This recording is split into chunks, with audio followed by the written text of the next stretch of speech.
मैं अंशिका कोशांग पत्रिका में आपका स्वागत करते हैं और आज हम आपकी मुलाकात एक ख़ास व्यक्ति से करवाने वाले हैं जो कि बच्चों के स्पेशलिस्ट हैं और डॉक्टर रवि शेखर जी, जिनसे हम बात करेंगे और जानेंगे कि आज के डेट में जो बच्चे हैं, ख़ास तौर पे जब सर्दी का मौसम आता है, ठंडी का मौसम आता है तो बच्चे काफ़ी ज़्यादा बीमार पड़ते हैं। और जिस तरह से आज का पॉपुलेशन बढ़ रहा है, पोल्यूशन भी उसी तरह से बढ़ रहा है, तो क्या ये एक कह सकते हैं कि कारण हो सकता है बच्चों के बीमार होने का? तो सीधे तौर पर हम जुड़ते हैं डॉक्टर से और बात करते हैं कि क्या कुछ कारण रहा है। सर, सबसे पहले तो आपका कोशांग पत्रिका में स्वागत है। धन्यवाद अंशिका जी, और आपने समय निकाला और बड़ा ही महत्वपूर्ण टॉपिक पर बातचीत के लिए आई हैं। तो सर आपसे Ravi Shekhar Singh, Anvi newborn and child hospital में डायरेक्टर, यहीं दालपुर में लातूर थाना के जस्ट बगल में ये हॉस्पिटल है। ये 35 बेड हॉस्पिटल है जो कि छोटे बच्चों के लिए जो है कि बना हुआ है। तो सर मैं आपसे पूछना चाहूँगी कि जैसे सर्दियाँ आती है या फिर अगर बात करते हैं मौसम जिस तरह से चेंज होता है तो बच्चे बहुत ज़्यादा बीमार हो जाते हैं। क्या कुछ कारण है कि बहुत ज़्यादा ही तौर पे देखा गया है कि बच्चे बीमार पड़ रहे हैं? एक्चुअली मौसम, किसी भी मौसम में जब बदलाव होता है, चाहे वो ठंड से गर्म हो या फिर बरसात से ठंड आता है, या फिर अगर हम लोग बात करते हैं कि वसंत ऋतु के बाद गर्मी आने का होता है, तो मौसम में जो क्लाइमेट का जो चेंज होता है उसमें बहुत सारे वायरस बैक्टीरिया का जो है ग्रोथ ज़्यादा होने लगता है। प्लस कुछ ऐसे ये हैं जैसे मच्छर मक्खियों का भी जो है कि ग्रोथ जो ज़्यादा होने लगता है। ऐसी स्थिति में बदलते हुए मौसम में जो है बच्चे ज़्यादा बीमार पड़ते हैं। अगर हम लोग विंटर सीजन की बात करते हैं तो विंटर सीजन में और हमारे झारखंड में स्पेशली, क्योंकि झारखंड में क्या है कि मौसम का ठहराव बहुत कम है। ठहराव करने का मतलब ये होता है कि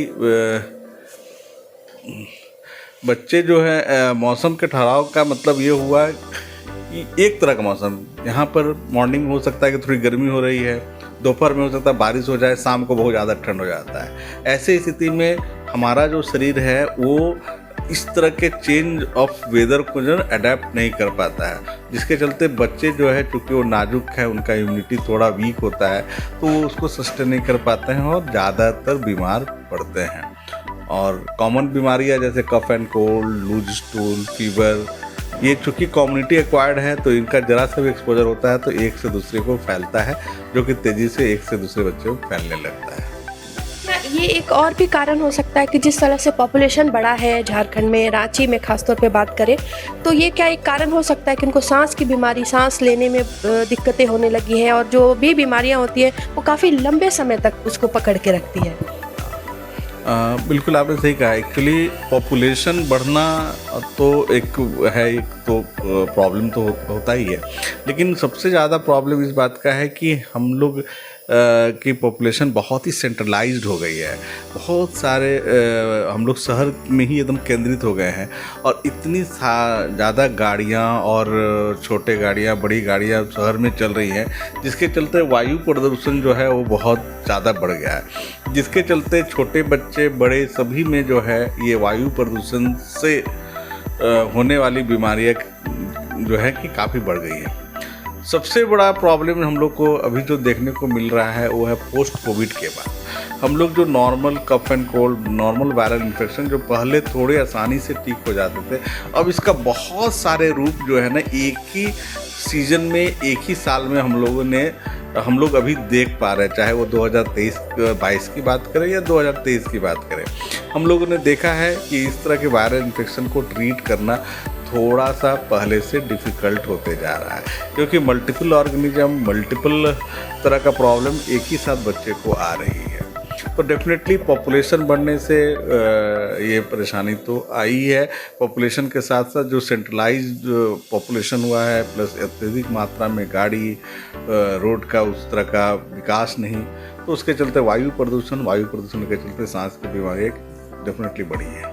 और बीमारियां भी काफ़ी लॉन्ग टाइम तक रह रही है, कई 4 महीने 5 महीने। पहले ऐसा होता था कि एक खुराक बच्चे को दिया और बच्चे ठीक हो गए, लेकिन अभी ऐसा नहीं है।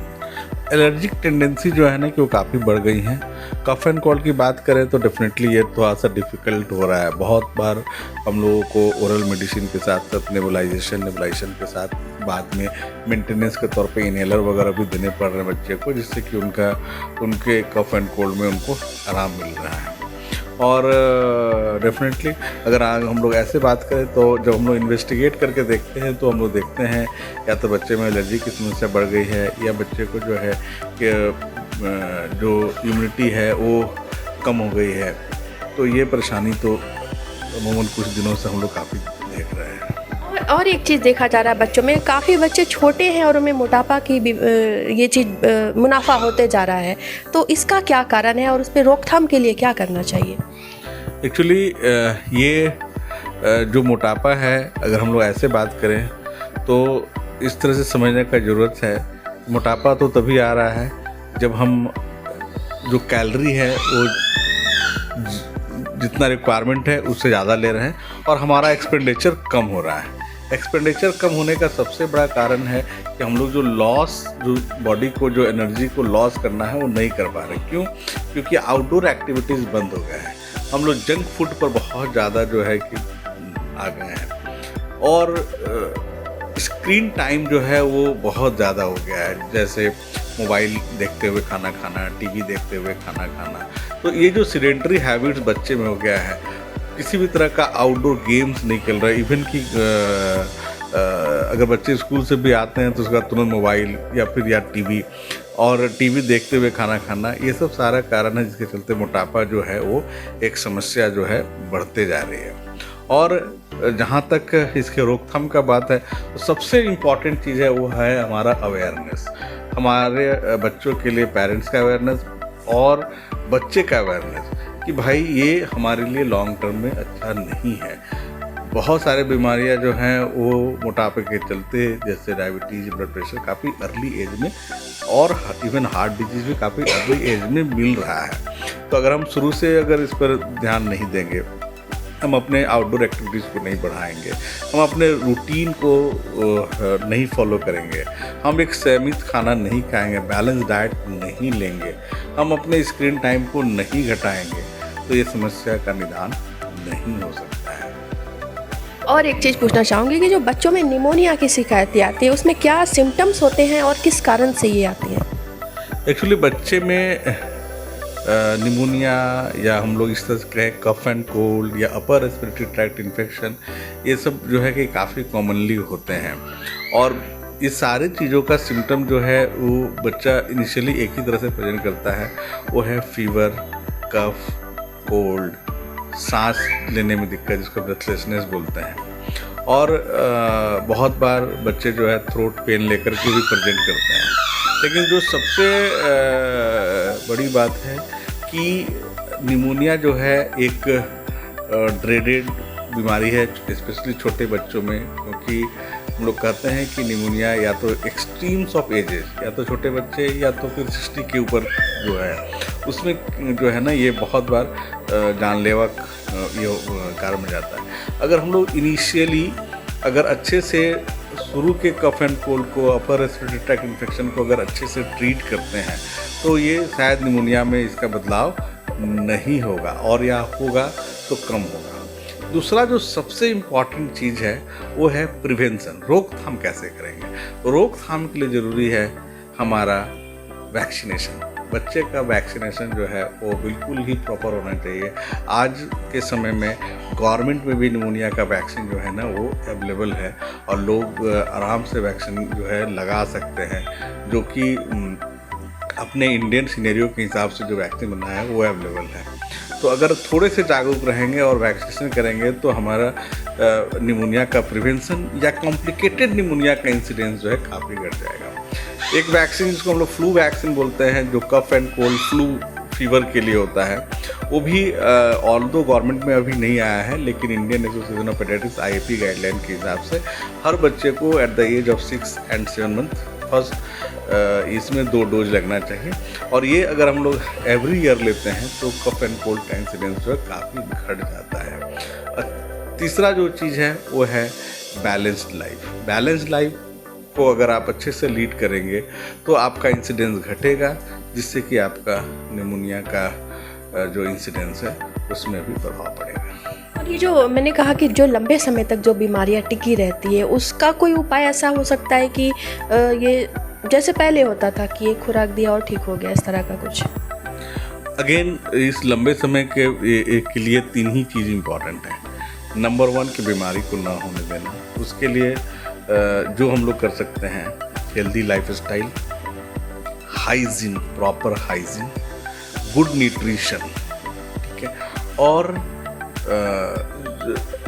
जो गाइडलाइन हो, जो गवर्नमेंट की तरफ से गाइडलाइन दिया जाए, उसको हम लोग अगर फॉलो करते हैं तो उससे इसका प्रिवेंशन होता है। दूसरा है हम अपने इम्यूनिटी को बढ़ाकर, इम्यूनिटी कैसे बढ़ेगा? नंबर 1 अगेन जो पहले हम बताया कि हेल्दी लाइफस्टाइल, और दूसरा है वो है कि अगर हम लोग वैक्सीनेशन अच्छे से करते हैं, अगर हम लोग वैक्सीनेशन में निमोनिया का वैक्सीन, फ्लू का वैक्सीन, टाइफाइड का वैक्सीन, चिकन पॉक्स का वैक्सीन, अगर ये सब समय पर लेते हैं, प्रॉपरली लेते हैं, तो इस तरह के बीमारियों का इंसिडेंस काफ़ी कम हो जाता है। तीसरा जो सबसे इम्पॉर्टेंट ये है कि अगर इसके बावजूद भी होता है तो मेरा सलाह ये रहता है कि कभी भी अपने मन से दवाई अपने बच्चे को न दें।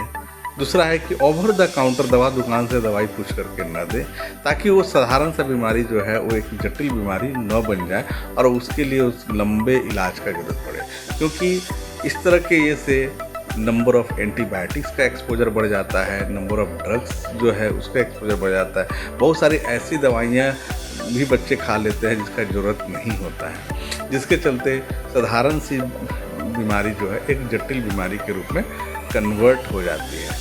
अतः ये 3 चीज़ अगर हम लोग करते हैं तो हमें काफ़ी राहत मिलेगी।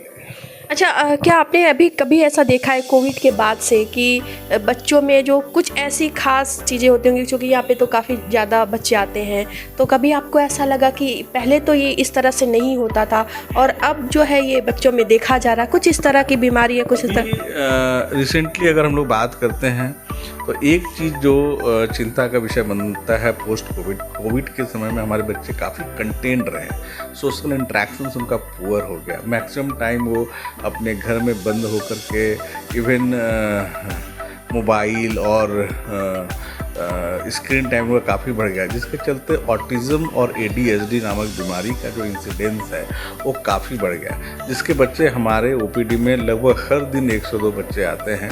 और चूँकि हमारा स्पेशलाइज सेंटर है जिसमें इस बीमारियों के लिए जो भी एक टीम चाहिए होता है, वो पूरी टीम होने के चलते यहाँ असेसमेंट और इलाज काफ़ी अच्छे से होता है। तो ऑटिज़म और ADHD बच्चे में काफ़ी बढ़ गया है। इस तरह के बच्चे जिसमें कि आई टू आई कांटेक्ट कम है, रिस्पॉन्स टू कॉल कम है, रिलेशनशिप को अच्छे से नहीं समझना, या फिर इस अपने में बच्चे का होना, या बिना मोबाइल का नहीं रह पाना, ये सब सारे जो लक्षण हैं ये सब एक चिंता का विषय है जो कहीं ना कहीं ऑटिज्म स्पेक्ट्रम डिसऑर्डर की तरफ ध्यान देता है। और एक चीज़ जो कोविड के बाद हम लोग देखें स्पेशली एक्सेसिव मोबाइल यूज वगैरह से, वो है delay in speech, simple delay in speech. बच्चे आज के समय में बहुत देर से बोल रहे हैं, या फिर जो है कि ऐसे भाषा बोल रहे हैं जो मोबाइल में सुने हैं, या ऐसा चीज़ कर रहे हैं जो मोबाइल में देखे हैं। तो ये एक चीज़ है जिसका इंसिडेंस पोस्ट कोविड काफ़ी बढ़ गया है। उसका दिमागी असर बहुत ज़्यादा हो रहा है। तो और एक चीज़ पूछना चाहूँगी, जो जैसे छोटे बच्चे होते हैं तो उनको भाप जैसे दिलाते हैं, या फिर जो अस्थमा के जो पेशेंट होते हैं, तो क्या वो इन्हेलर जो बच्चों को देते हैं छोटी उम्र में ही, वो सही रहता है? एक्चुअली इन्हेलर या नेबुलाइजर जो भी हम लोग इस्तेमाल करते हैं, उसमें जो हम लोग मेडिसिन यूज़ करते हैं उसका काफ़ी कम कंसंट्रेशन में, अगर हम लोग बात करें तो जो हम लोग मिलीग्राम में खाते हैं वो माइक्रोग्राम में आ जाता है। दूसरा है कि वो सीधे हम लोग लंग में जाता है, जो हमारे फेफड़ा में उसमें जाता है, जिसके चलते डायरेक्ट एब्जॉर्प्शन होता है और वो काफ़ी फ़ायदा करता है क्योंकि वो लोकल लेवल पे काम करता है, और इससे सिस्टमिक साइड इफ़ेक्ट जो है ना काफ़ी कम होते हैं। इसके चलते नेबुलाइजेशन जो है वो काफ़ी फ़ायदेमंद होता है और इससे बच्चे के सिम्टम्स में जल्दी आराम मिलता है। दूसरा जो एक चीज़ है जो नॉर्मली हम लोग बच्चे में देखते हैं कि बच्चे को टेस्ट अगर किसी भी मेडिसिन का अच्छा नहीं लगता है तो या तो बच्चा खाता नहीं है या खाने के साथ जो है ना कि वॉमिटिंग कर देता है। ये दोनों जो परेशानी है जिसके चलते ड्रग कंप्लायंस बच्चों में बहुत पुअर होता है, तो बीमारियां जो है वो जल्दी ठीक नहीं होती है। स्पेशली अगर सांस का दिक्कत और खांसी की समस्या है तो उसमें हम लोग देखते हैं कि अगर हम लोग नेबुलाइजेशन करते हैं तो उसका असर जल्दी मिलता है, तो करना चाहिए। और कुछ चीज़ें जो होती है वो जेनेटिक भी होती है, तो क्या जो बीमारियां होती है उसे दवाइयों से दूर कर सकते हैं, जो जेनेटिक प्रॉब्लम्स जैसे मोटापा हो गया या फिर कुछ इस तरह की आदतें? कुछ कॉन्जेनाइटल डिजीज़ हैं, जैसे कुछ मेटाबॉलिक डिजीज़ हैं जो स्पेशली एंजाइम डिफिशिएंसी से होते हैं। अगर हम लोग उसको रिप्लेस करते हैं तो बीमारियां का सिम्टम जो है ख़त्म हो जाता है। बहुत सारे जेनेटिक डिजीज़ हैं, वो आज के समय में बहुत सारे जेनेटिक टेस्ट अवेलेबल हैं जिससे पता चल जाते हैं, और उनके लिए भी बहुत सारा डेवलपमेंट हो रहा है। ग्रेजुअली हमको लगता है अभी भी हम लोग बहुत ही कम दूरी पर हैं, लेकिन हमको लगता है कि समय आ रहा है जब हम लोग इस क्षेत्र में भी अच्छा ये करेंगे और बहुत सारे इस तरह की बीमारियों का इलाज संभव है कि हो जाएगा। बहुत बहुत धन्यवाद। तो जिस तरह से अभी आप देख रहे थे और सुन रहे थे डॉक्टर से बच्चों की बीमारियों के बारे में, जो इस तरह की कोविड के बाद से जो इस तरह की बीमारियां बढ़ चढ़ के बच्चों में हो रही हैं और किस तरह से उससे हम निजात पा सकते हैं इसके बारे में, और इस तरह के कुछ सवाल अगर आपके भी हो तो हमें आप कमेंट भी कर सकते हैं। मैं अंशिका, कोशांग पत्रिका।